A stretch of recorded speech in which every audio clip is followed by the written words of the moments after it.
Ready to soundtrack your summer? With Red Bull Summer All Day Play, you choose a playlist that fits your summer vibe the best. Are you a festival fanatic, a deep end DJ, a road dog, or a trail mixer? Just add a song to your chosen playlist and put your summer on track. Red Bull Summer All Day Play. Red Bull gives you wings. Visit redbull.com/brightsummer ahead to learn more. See you this summer. Expedia and Visit Scotland invite you to come experience the beauty that awaits in Scotland. The sweep of wild coastlines, quiet lochs, and untamed landscapes. Fresh cuisine that feels rooted in the land. Come experience the kind of stillness that stays with you long after you leave. Plan your Scottish escape today at expedia.com/Visit Scotland. Welcome to the Susan LoPresti Wellness Mind, Body, and Soul podcast, the go-to space for midlife and mature women who are ready to reclaim their health, boost their energy, and live long, vibrant, purposeful lives. Each week, we dive deep into natural wellness, holistic healing, anti-aging strategies, and healthy lifestyle habits to help you feel your best physically, emotionally, and spiritually. Whether you're navigating menopause, working through chronic conditions, or simply wanting to age gracefully and intentionally, this show is your sanctuary for science-backed insights, powerful stories, and soul-nourishing inspiration. So if you're a woman over 40 or 50 or older looking to thrive in the next chapter of your life, you're in the right place. Today, I'm honored to welcome Dr. Theresa Lyons, a Yale-trained scientist and the founder of Navigating AWEtism. Theresa has dedicated her career to helping parents of autistic children move from confusion to clarity using science-driven, practical, and compassionate strategies. With new research showing that 37% of children with autism actually lose their diagnosis, Theresa brings a message of hope and possibility that so many families desperately need. She understands firsthand how women and caregivers are navigating the overwhelming information while trying to do what's best for their children. Theresa's community of more than 15,000 parents and practitioners turns to her for guidance that cuts through the noise. Her mission is simple but powerful: to eliminate overwhelm and empower families with clear, actionable knowledge rooted in science and free from fear. Her work aligns beautifully with my podcast, which focuses on root causes, holistic well-being, and helping families make confident, informed decisions. Please join me in welcoming Dr. Theresa Lyons to the show. Dr. Lyons, thank you so much for being here. I appreciate you coming on, and I'm very excited about this conversation because my audience is midlife women and older. So they're probably grandparents of children that have autism. And this is a great way for my audience to learn a little bit more about autism and share it with the parents of these children as well. Dr. Lyons, thank you so much for joining today. Excuse me. I appreciate you coming on, and I'm really excited about this conversation that we're going to have. My pleasure. Thanks for having me here. You're welcome. So you're a Yale-trained scientist who's chose to dedicate your life to helping families navigate autism. What led you into this very specific and meaningful field? My daughter. So this certainly wasn't a plan of mine. I was working in the pharmaceutical industry first as R&D scientist and then as a medical strategist and consulting to the pharmaceutical industry. And when my daughter was diagnosed with autism, that just had me stop everything. And when I asked the doctors, okay, well, what do we do? There really wasn't that good of an answer. And so I stopped working and was able to leverage all of the skills that I learned in school from getting my PhD and working in the pharmaceutical industry to helping my daughter. And then as she started to improve, it was the doctors that we were seeing that encouraged me to get out and teach and write a book and all of that. How old is your daughter now? She's 15. Okay. So what was it that you were doing that helped her to improve? Well, it's really about understanding the cutting edge science. So, in the pharmaceutical industry, there's a huge lag between when things are discovered and when they're cutting edge and when they become mainstream practice. And Mhm. so that's usually 20 to 30 years. So I wasn't willing to wait that long for meaningful change for my daughter. So the first step was really understanding the science, understanding what exactly is autism. I know what people are telling me, but what on like the molecular level, chemistry speaking, what is autism?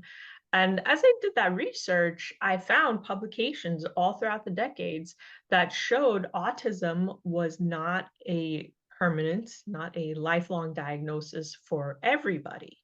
And that really was the beginning point for me, and understanding, okay, things don't have to be like this for the rest of her life, and they certainly don't have to get worse.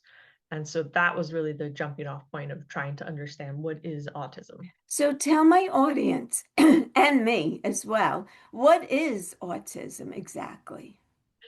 So autism, it's a complex, there's so many things that can be rolled up into an autism diagnosis. So what autism is it's a diagnosis based on observation.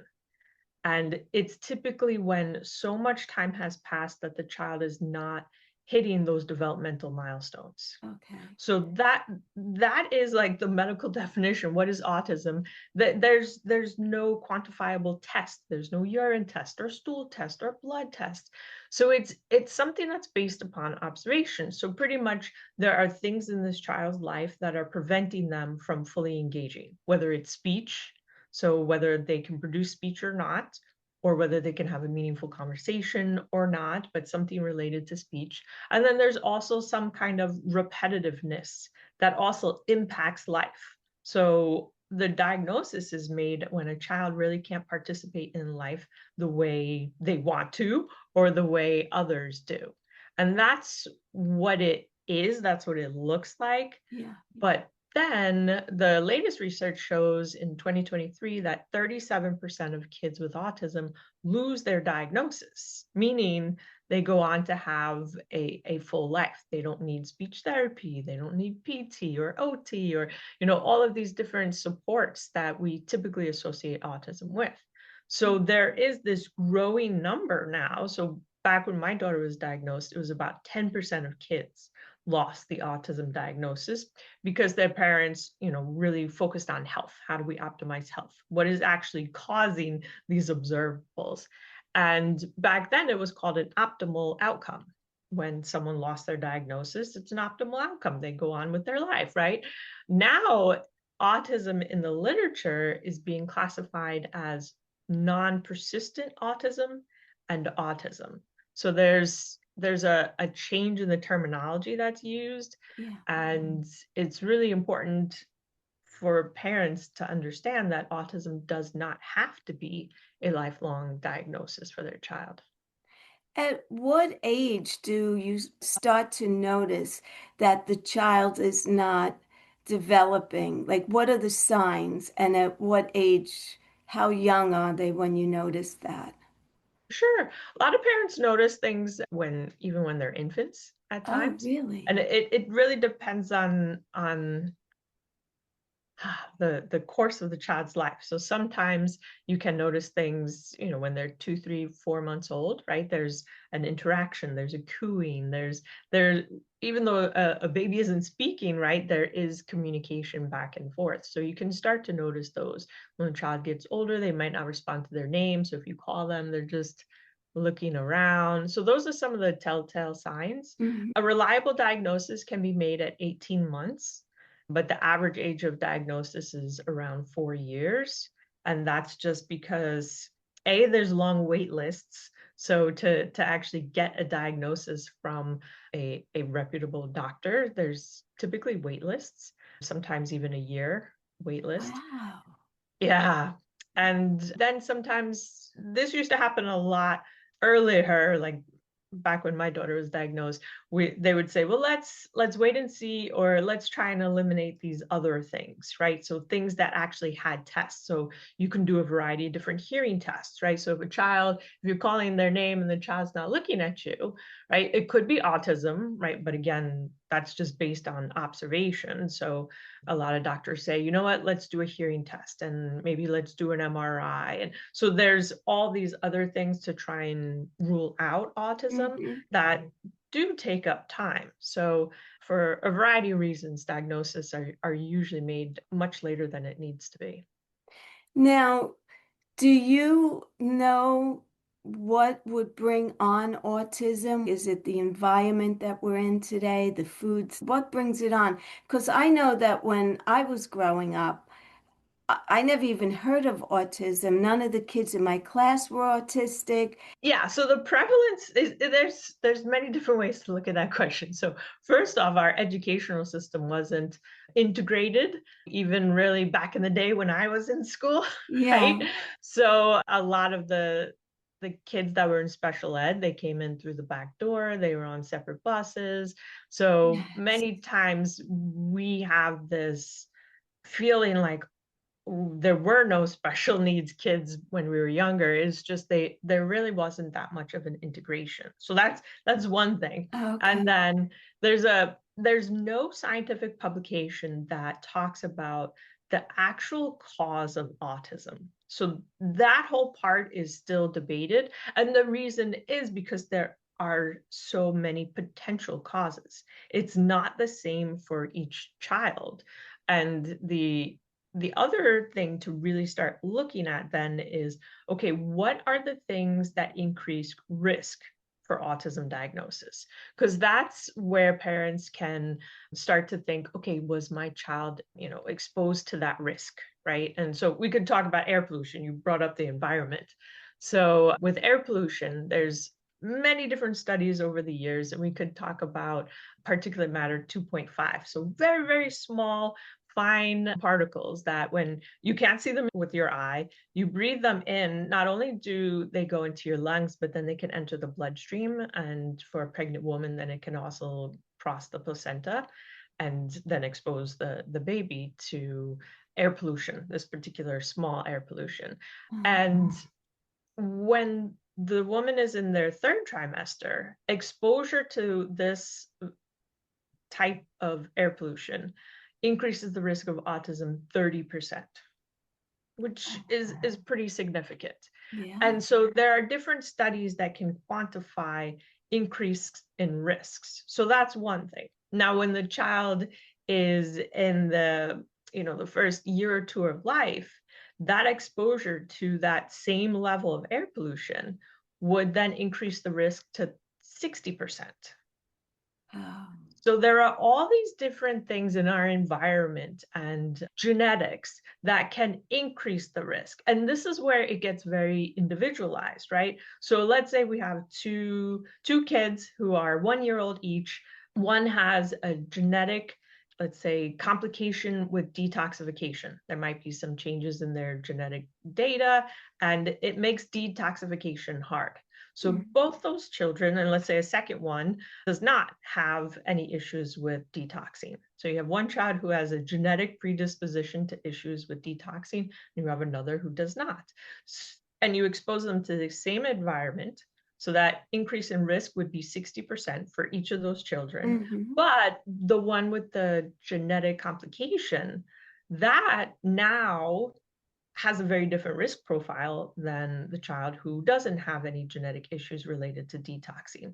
And so this is how genes and environment really interplay that make it very difficult. And now let's say both of those children got an autism diagnosis. When parents are trying to say, okay, what's going on with their health? Do they have optimal health? The first parents, they might do some type of environmental toxin test, right? And maybe something comes back elevated because that child also has issues with detoxing, right? So then the parents would say, okay, we really need to focus on detoxing. Whereas let's say for the child who doesn't have any of those genetic complications, maybe the parents do something like a simple vitamin D test and they see there's vitamin D deficiency.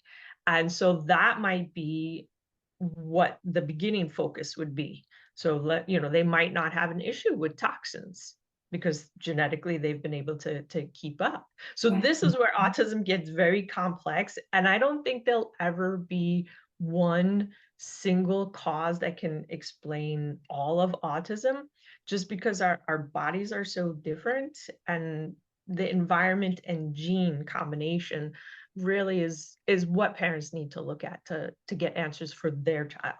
Now, my audience is a midlife woman. Probably the majority of my listeners are in their 50s, 60s, and probably older than that. So when they were having children, I think back then it really wasn't prevalent at all. But today it's so much more prevalent. It And a is. lot of these women that are listening may be grandparents to children who have autism. I think it's important for them to understand what it's all about and how they can help even with their children, who the parents of these children. How can they help? How could they support their kids raising an autistic child? So many ways. So Okay. the first one would be, to have a conversation with their child, and to gauge how they could be helpful. Yeah. Because it's always good to know what the other person really needs and appreciates, even though we might think, okay, I want to be helpful. I'm going to, do XYZ, right? And maybe that's not really what their child needs. So the first step would really to be to have that conversation. And it could be, something so simple as, when I was raising you, uh, it was more straightforward. And I know when you're raising your child with autism, things are more complex, right? That's a very general statement. You don't have to get into details as to what the complexity is. Right. Just acknowledging that this is different than when I parented you. And you're going through something that is much more complex. Yes. So, really, just starting out that conversation very neutral and trying to be as understanding without forcing on pity, right, to the Yeah. person as well. So, and then it could be something so simple as, I really would like to help you. Could you tell me one or two things that I could do that would really be helpful for you? And Right. then you could just leave it like that. And then this way, they don't feel like, sometimes we as kids, we think our parents think we don't know what we're doing. And, just Right. it can kind of get very complicated, right? Yes. So having that kind of neutral conversation first to begin with is really the best way to start. And then you can keep the dialogue going and going. But it's important to understand. So I'll talk about some other research, Yeah. publication research on. So that talking about increased risk. So there's new research that is showing that parents whose children are in their teenage years, who these children were diagnosed with autism and emotional dysregulation, there's an increased risk of about 30% of parents to be diagnosed with PTSD from just the whole experience of Oh, raising that child with autism. I could see that. Yeah, and so it's a very real situation. So involving grandparents and aunts and uncles and extended family would definitely benefit not only the child, but the parent that's raising the child, just because there is so much stress. So that's why it's important to have that conversation with the adult child, and just acknowledging the difficulty of the situation, acknowledging that the grandparent has not been through it, so they're not there to tell them what to do or what's right or what's wrong, but just letting them know that there is support, because it's needed. Autism is very stressful, and if parents don't take care of themselves, then having a PTSD diagnosis, the literature is showing, is something that does occur more and more when the child has autism and emotional dysregulation. Yeah. Dr. Lyons, what about diet for a child with autism? Like, would you try to stay away from all of the cereals with the dyes and Yes. and that must be very difficult because children, they see commercials and and their friends eating all this, I call it junk food, but would you recommend that that parents really try to stay away from that kind of food with their child? Yeah, so diet is huge in health overall. Yeah. So we can talk about diet for the child, but since your demographic is a little different, it also is important for the parent and the grandparent. So you've got to be as healthy and as fit and as capable as possible. So, diet changes for the child with autism, very important. I can tell you, I changed my diet drastically. And I'm so glad I did, because I'm actually in your demographic. I will be turning 50 soon. So I wouldn't have guessed that. I But am I in won't your tell demographic. anyone. I won't tell anyone. No problem. But so diet is important for children with autism. And so Yeah. we can get into the science of diet. So one of the first things parents start to consider is going gluten-free. And they Okay. hear it on social media, and there's a lot of different scientific publications showing there is benefit. Now, the benefit isn't the same for everyone. So the way to understand it is the mechanism of action for gluten is when you eat the gluten, it goes into your small intestines, where it is ending up, and then through a few different chemical reactions, a molecule is produced that opens up things in our body. So it's like this, key, right? And so it makes our gut more permeable. So there's more space in between those cells that allow larger items through. So that might be undigested food. It could be different bacteria, different viruses that are normally remaining in the gut. But when you're eating gluten, the mechanism of action is the same for everybody, autism or not, that our gut becomes Yeah. more permeable. Yeah. And then the immune system has to kick on to clean it up, right? And if we go back to that example of two children with autism, one with a genetic complication with detoxification and one not, the immune system is going to be getting worn down for the child who is continuing to be exposed to pollution and who has genetic difficulties with detoxing. And if you add gluten then to that mix, right, now you've just made the body have to work even more hard, right, Yeah. to clean up everything. So this is another reason why when parents make diet changes, some parents will be like, oh my gosh, it was night and day for my child. Things just changed dramatically. And then you'll have other parents who say, I didn't really see too much, right? And if for the parents who didn't really see too much, the first question is, gluten, you have to stay away from gluten for like 6 weeks, really, to see anything. It's one of those things where you have to remove from your diet for quite a while Yes. before you even have a chance of seeing anything to change from that. So the question always is, all right, did you do it 100%? And did you do it long enough to see any benefit? And if there's not really any benefit changed, then it gives you insight, okay, maybe immune system isn't involved so much in that child. It could be something else. So this is the reason why changing diet is important, right? Because we don't want to eat food that causes inflammation. Mm-hmm. Inflammation is not good for anybody, Anyone, right? So right. even like me, when I was, after a while, I was like, all right, fine, I'm just gonna go gluten-free, because I actually accidentally went gluten-free just because I had eliminated everything in the house. And then when I went back and ate gluten, I got a massive headache and I didn't feel good. And so for me, I was like, wow, I feel so much better when I'm Yes. eating cleaner, when I'm not having gluten. And I need as much energy as possible for my daughter. Yeah. this is a complicated situation. This is not the time to be, Right. swinging my emotions with cupcakes. And even today, when I eat gluten, the next day I feel it in my fingers. Yes. I have I, celiac disease, so ah, I know what you're talking about.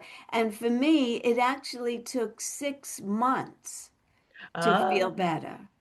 And that's the important thing to understand about diet, that sometimes we just don't give it enough time. Yes. Yeah, and so but this is how things can be so complicated, Yeah. and you having family to help around is welcomed. It Yes. definitely. Yes. And lately, because I know with children, they go to birthday parties and they're in school and kids are eating cupcakes and whatever else. And it's so hard because they can't. But more and more, you find so many gluten-free options and so Oh, many things.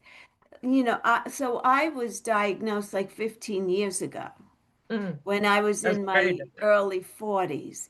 And, oh no, I can't eat that. I have celiac disease. What? Like people would look at me, what the hell is that? And it has to be gluten free. And going to a restaurant was practically impossible to Yeah, do. But these days, it's so much easier. It's so much yeah. more well known at this point.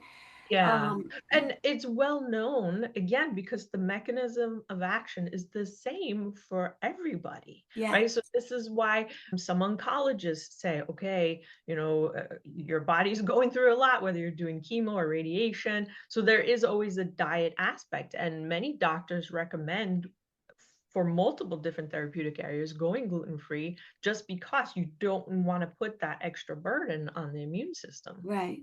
What I also noticed, Dr. Lyons, with me was I know I was in perimenopause at that point anyway, but I was extremely forgetful. I was working at the time and I'd go into my boss's office and she'd say, I want you to do this, that, and the other thing. And I'd say, okay. And I'd walk out of the office and say to myself, what did she want? Like it totally went out of my brain. And Yeah. I was saying I think I'm a little too young for Alzheimer's at this point, but when I eliminated gluten, my thinking became clearer. And Yes. And you so, want to know why? because my Because gut, right? My it was gut your was, gut. But no, no, no. Our central nervous system has those same receptors of protection that the gut has. So when the gut becomes more permeable, then everything in our body can become more permeable. Our brain, our central nervous system. So yeah, this is why some parents who do have their children go gluten-free see changes in cognition, see changes in being able to focus. It's because you're maintaining that integrity of the blood-brain barrier. yeah. And so from working in the pharmaceutical industry, there used to be clinical trials in which to deliver oncology brain medicine, they were trying to come up with a molecule that was mimicking this downstream gluten, where because the pharmaceutical industry knew, okay, this makes the brain more permeable, gluten does. So how can we use that? Because getting oncology drugs delivered to the brain is difficult, right? Because the brain is so protected.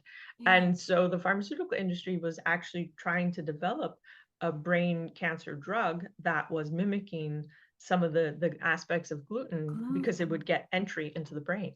Wow. Yeah. So for the children that you've seen that have improved tremendously, has diet played a very important role in that Diet. improvement? Yeah, so I've seen and worked with parents who have been very resistant to diet. I will say, when you create synergy, right? So when you understand what are the health issues with that child, and then how do I make sure I'm not adding to that? And diet is one of those components. So when you have all of that working together, the rate of change is much faster than someone who's like, you know what, I'm still going to let my child eat, lots of sugar and junk food. And it just puts this extra burden on the body. Yeah. So having that change in diet is really important. And I would say it's important for the child, but also for the parent. Yes. From my experience, it really is. It's just do it for the whole family. Yeah. Start changing the diet and having different things. And like you said, you can still have cereal, but it doesn't have to have like 20 grams of sugar. It Right. could have like 6, which is reasonable. So the child still gets, something fun and tasty and maybe chocolate looking, but it's not gonna, really set them up for a poor day at school. Yeah. I think the younger the child is when you start this change, the easier it is because it's all they really know. And they, Yes. right? So to have a child who is autistic and you decide when they're 15 years old, let's change his diet and see what good luck with that. It's good. There's gonna be more resistance. Yes, Yes, definitely. absolutely. Yeah. Yeah. So what else, for anyone listening on here, what else helps a child with autism to improve in some way? Physical activity, is that important? Or in getting Oh, involved in definitely. sports? Yep, physical activity is important for, again, both the child and the parent and the grandparents, right? So it can be kind of a family thing, Yeah. exercise and activities. Really starting to use science to understand the child's health. So involving functional or integrative medicine so that you can start to understand what are the actual barriers to this child having the life that they actually want. We see so many of our kids with autism, standing on the sidelines and, watching kids playing sports Yeah. or, watching kids be on the debate team or choir or doing all these things. So when you start to understand what is important for my child and what is that barrier, and that's that first step of really understanding the child's health and then figuring out what will work for them. And that's the important part for parents to understand, is to really identify, what are the top 3 issues that it could be sleep, it could be speech, it could be potty training. Like there's so many things, but if you identify 3 and really focus on resolving them, that's the best way to go at this, because it is so complex and there's so many things to keep track of and so many possibilities that there has to be some type of organization. Yeah. And so you mentioned vitamin D as a supplement for Mhm. any other supplements that may help? There's plenty.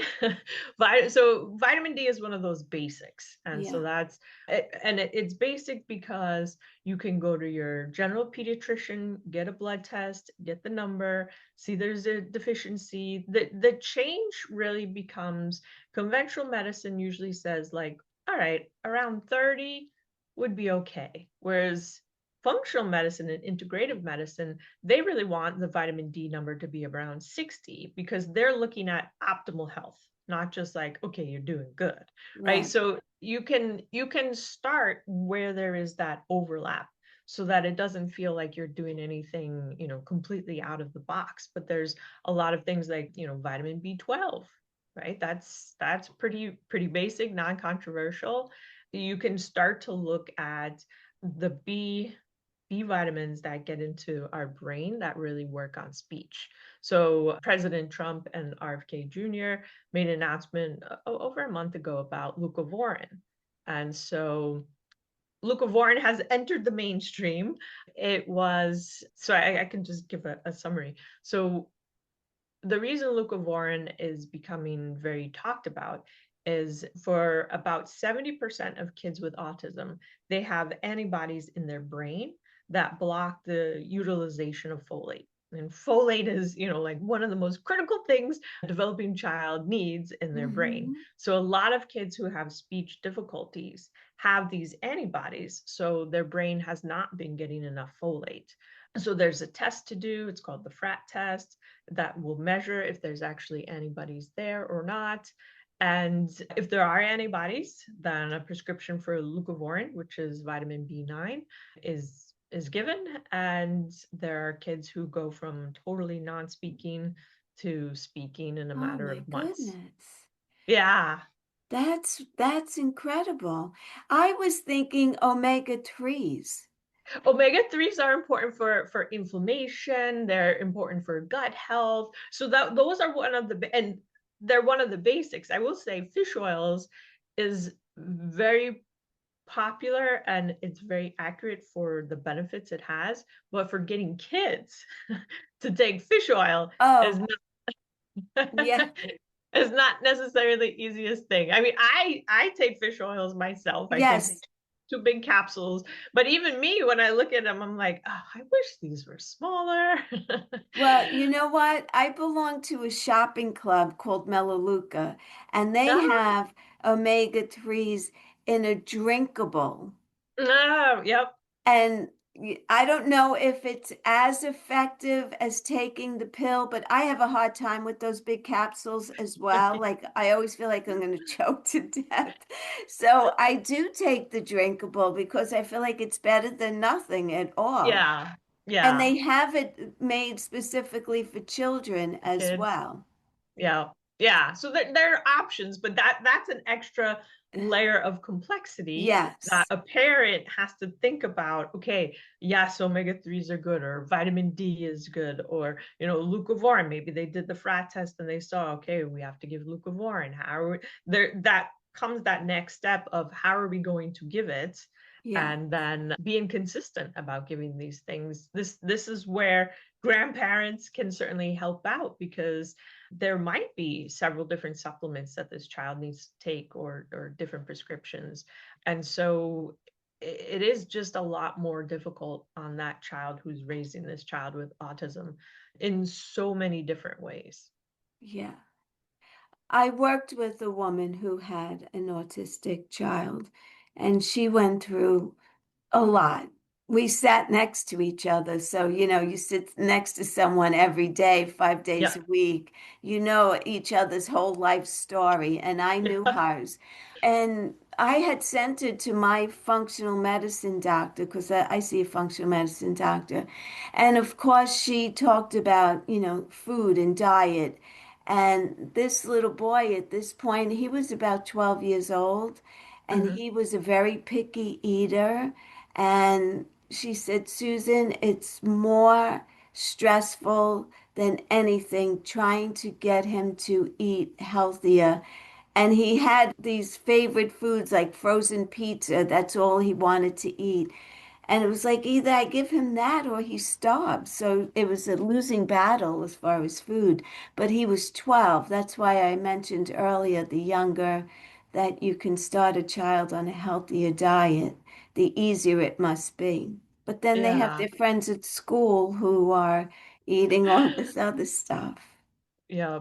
Well, one thing with picky eating though is there are different gut infections, and this is why functional medicine is so important.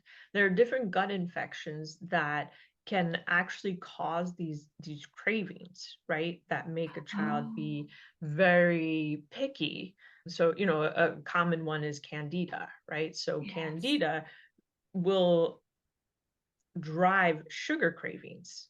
Yeah. And so one thing parents mistake that's commonly made is when they're making diet changes, they say, all right, no cookies, no cakes, stuff like that. But then unfortunately, the child, and it's not really the child, it's the candida who's like, give me my fuel, right? Yes. It says, okay, I'll take apples and I'll take a banana and I'll take a peach and a mango and how about a fruit smoothie? And some of those healthy options which we think are healthy, when you look at the amount of sugar, even though it's natural sugar, some of those smoothies can have 40 and 50 grams of sugar. Yes. So it's this is why again autism gets very complicated, but you want to use science always to guide your decision making.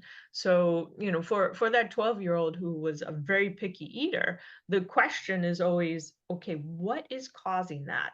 Because more than likely that's not like the essence of the child who is wanting to do that, right? Right. So that's not that's that's typically not how we enjoy things.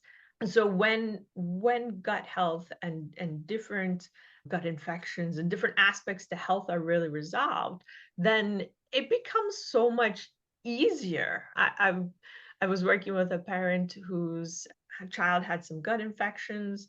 They were resolved, and then the child didn't need things on his plate to be separated and not touching. And there used to be a lot of rigidity, not only to what he was eating and what colors and the texture, but also how it was presented on the plate and the Yeah. time of the dinner, right? So there was all of this rigidity, which normally gets associated with, okay, that's just autism.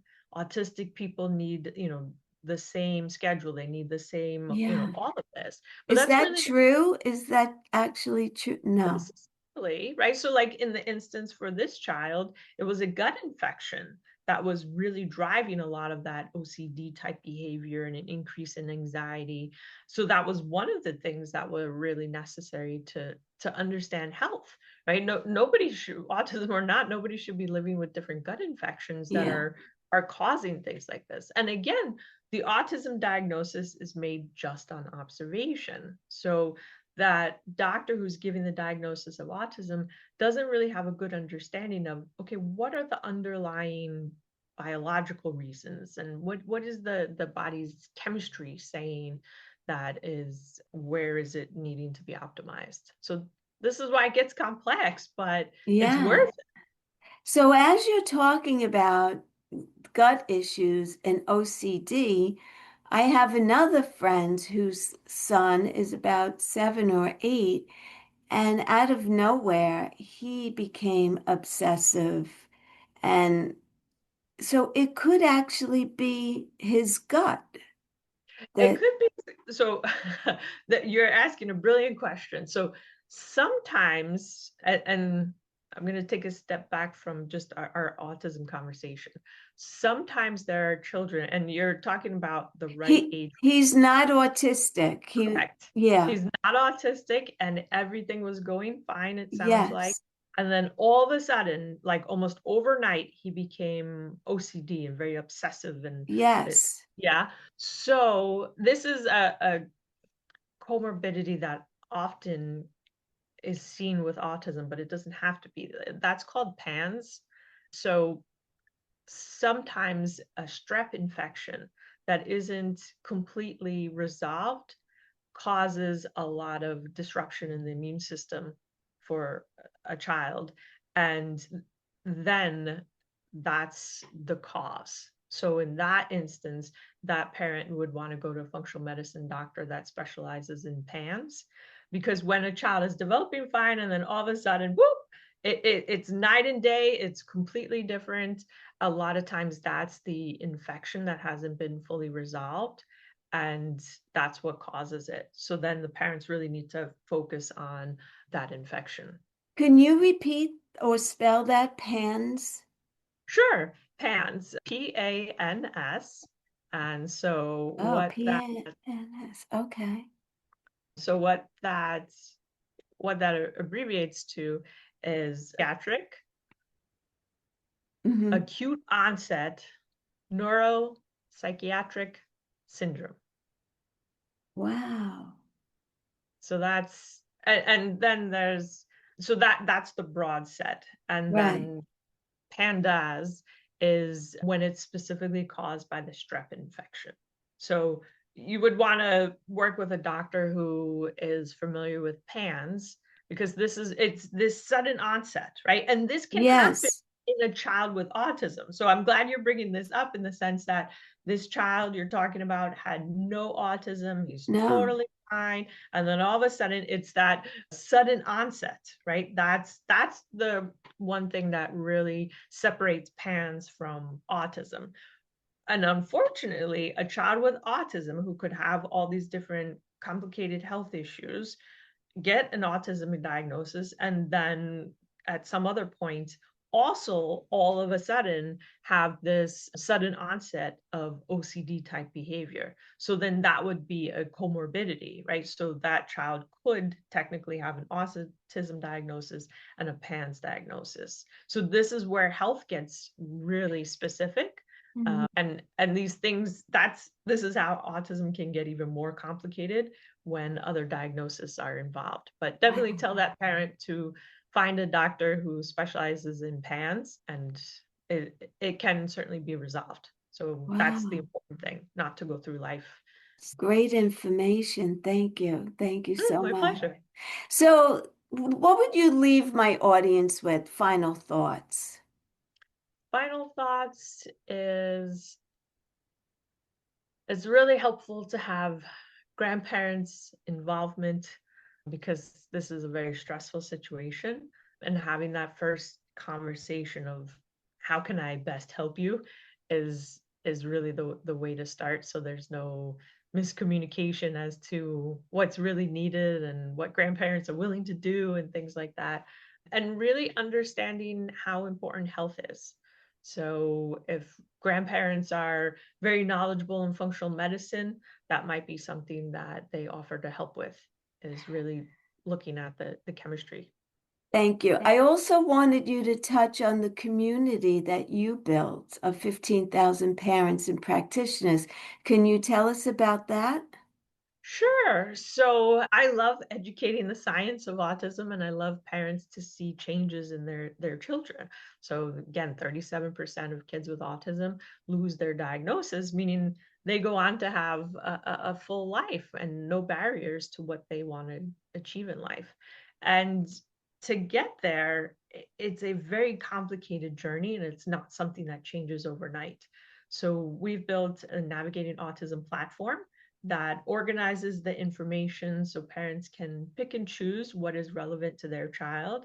And we have health coaches that really help keep parents motivated because this is a difficult journey. And we also are able to accept flexible spending. So we make this as accessible. It's $98 a month for the guidance. Parents can order functional medicine tests through the platform as well. We do have grandparents on the platform, so I do love to see grandparents getting involved and being part of the dialogue and really helping their grandchildren have optimal health. And so that's what the Navigating Autism platform is. And where could they find this community? Sure, if they go to navigatingautism.com. And I do spell autism a little differently. So can you send me that in the email, and then I'll put it in the show notes, and any other websites or anything that would help that you could send me, I would appreciate that. I will do that. Dr. Lyons, thank you so much for being here. This was such an informative and helpful conversation to let new moms that are going through this know that they're not alone and there is light at the end of the tunnel as well. Yeah. And I love what you're doing, and I'm so happy that your daughter is thriving. And out of something not so great, always comes something good, right? So you have a mission, and that's a beautiful thing. Yeah. Thank you very much. Thank you.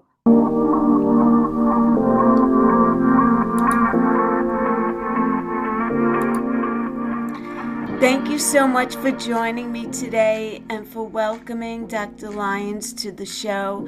I hope you walked away with as much clarity, hope, and actionable insight as I did.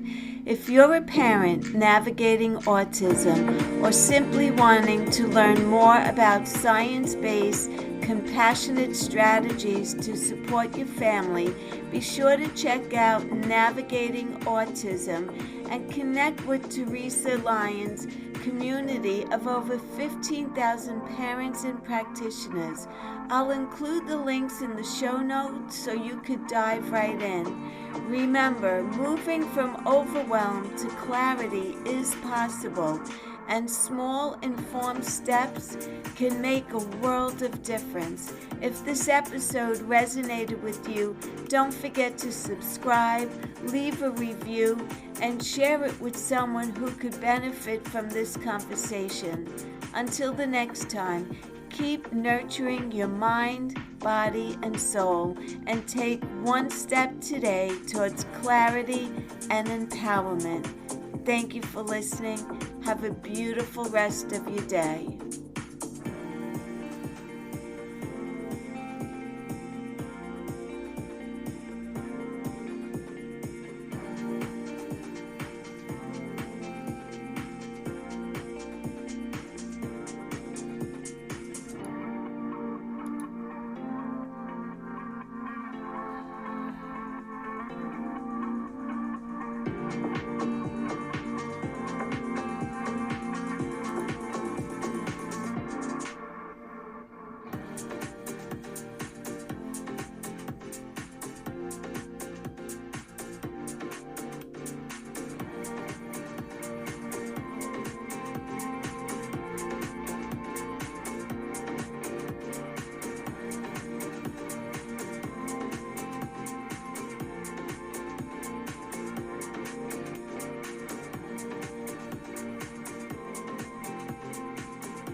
You can't reason with the sun. Trust us, we've tried. This summer, it's time to put that angry ball of fire on mute. Columbia's Omni-Shade technology is engineered to protect you from the sun's harsh rays that can burn and damage your skin.